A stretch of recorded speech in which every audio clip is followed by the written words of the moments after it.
So I've had the S26 Ultra for just over a month now, and I've upgraded from the S21 Ultra. That's right, not the S24, not the S25, the S21 Ultra.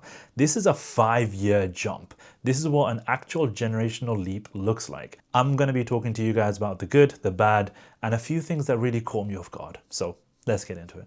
So why did I jump from the S21 Ultra to the S26 Ultra? Well, it's kind of obvious. I didn't really have much of a choice at this point. The S21 Ultra started to feel really slow, apps started taking forever to load. The phone is just feeling really sluggish at this point. But the actual deal breaker is the fact that Samsung stopped pushing updates to this phone entirely. That's including security updates as well. Once that happens to a phone, you're basically running a phone that's been abandoned by the manufacturer. And that's an issue because you can get hacked and some of your personal information and data can be breached. And at that point, it feels more of a risk than a choice. Now, I did try to squeeze some more life out of this. I took it to Samsung and asked them to replace the battery on this phone, which did squeeze out one more year because I wasn't really a fan of the S25 Ultra when it came out. I wanted to wait another year and see what the S26 would look like. So if you're in an older phone and it's just the battery that's really the issue, that is worth considering instead of doing a full upgrade. It worked for me, it gave me some time to save up and wait for the right moment. You know what's crazy? After I switched, it actually developed the dreaded green line, the vertical green line down the middle. This happened shortly after I upgraded. And what's annoying is the fact that this happens to a lot of people. And if you don't know what it is, it's basically Samsung AMOLED screens develop a permanent green line straight down the middle. People online talk about it usually happens on specific models or like manufacturing issues or after like overheating. But the issue is it happens a lot of the time well after the warranty period. This happened to me on year 5. So that means I can't get replaced under warranty. But at least this happened to me after I upgraded and not before. And when it came to it, I upgraded to the S26 Ultra. I chose this phone because I'm not one to upgrade every single year. I just wanted to buy once and be done with it. Samsung now offers 7 years of software support, which is a massive plus for me. And that's exactly the kind of longevity I was after. Now, here's something that genuinely caught me off guard. When I upgraded the S26 Ultra, I was really disappointed by the battery life. I thought it was just my phone because it wasn't lasting me the whole day. It was depleting faster than I expected, especially coming from an S21 Ultra. It wasn't to my expectation. And here's the thing.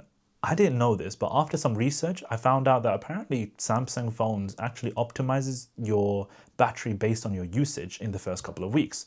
That means in the first couple of weeks where I was having horrible battery, the phone was actually learning how I use it. So it was trying to figure out, hey, this is when I don't use the phone, this is when I do, these are the kind of apps that I use, and then it started optimizing. And lo and behold, after about 2 weeks, I started noticing the battery life really improving. It was really weird. Having just got the phone brand new, it was kind of bad. It wasn't lasting me the whole day. It wasn't really to my expectation. But after a couple of weeks, it sure did started working really well. It got to a point that now it's so good that I can run a full day on just one charge very comfortably. And because the battery life is so good, it's genuinely changed how I use my phone now. Now, normally when I go to bed, I put my phone on charge because I want it to be full charge in the morning.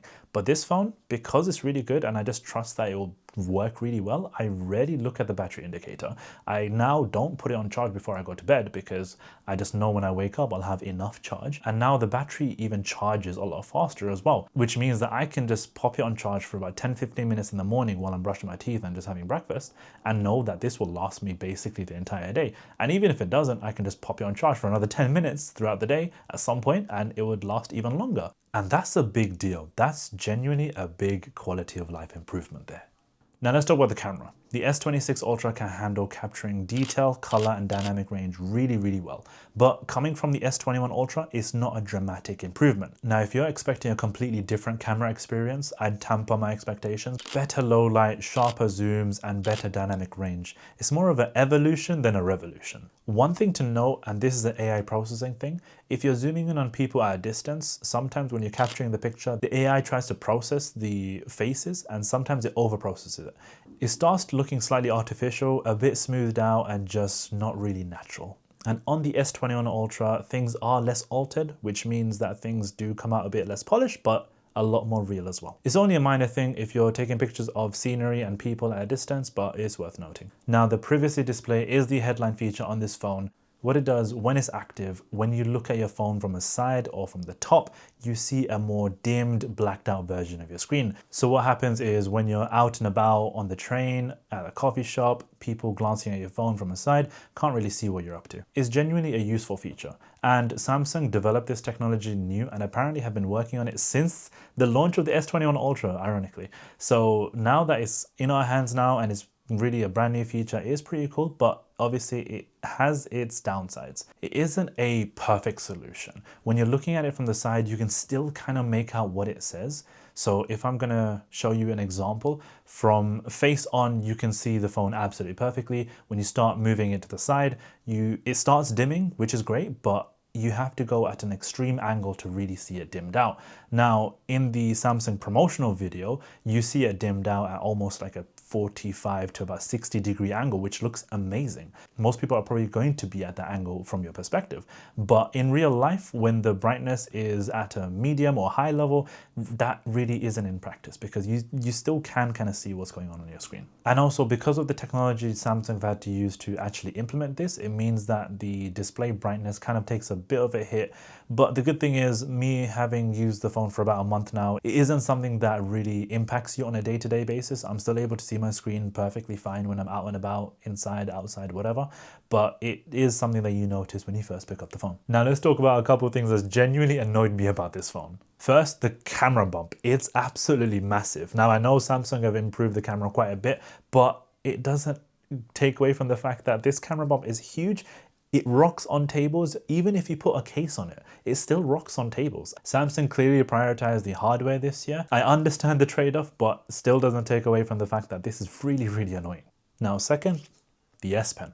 Now, I know that not everybody uses the S Pen. I don't use it all too much either, but when I do, something's a little bit off about it. So this S Pen obviously is integrated in the phone, unlike previous Samsung phones like the S21 Ultra, where it doesn't have it integrated. You actually have to just keep it separately altogether. There's something that I don't like about the S Pen this year, and I think I figured it out. You can obviously see there's a considerable size difference in the S Pen, both in thickness, in length, everything.